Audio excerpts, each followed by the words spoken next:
Right ඉතින් අපි මේ දැන් මේ පෑඩ් දාන විදිහත් මම කියලා දෙන්නම් ඔයගොල්ලන්ට. මේ පෑඩ් ටිකත් ගැලෙව්වා අපි පොඩි.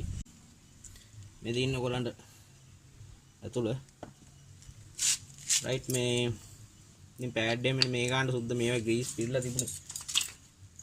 මේ පේනවා මේක මේ වරුවක් සුද්ධ කරලා මේ අපි මේ ගානට ගත්තේ. රයිට් ඒ නිසා මේ පෑඩ් දාන වෙලාවට අනිවාර්යෙන් මේවේ ග්‍රීස් එහෙම අර වදිනවා කින් පින් වලට ගහන. ඉතින් ඒව පොඩක් සුද්ධ කරන්න ඕනේ. මේ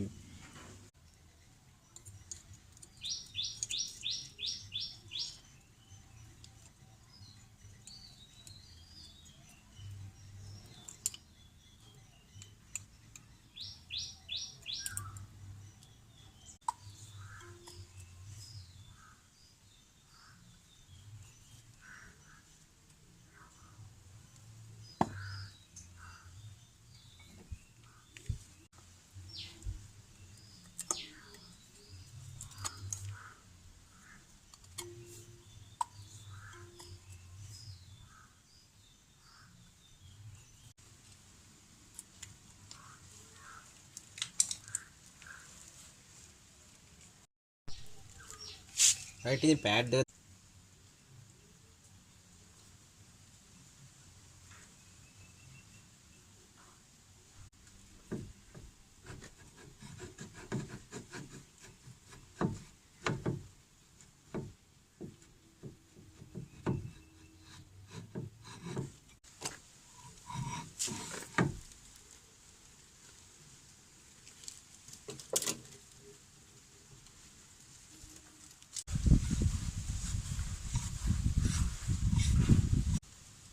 එහෙම නිකන් අතේ ගානට රයිට් අපි දැන් මේක දෙපාරක් තුන් පාරක් යාළුවනේ පැටල් කරගන්න ඕනේ වාහනේ.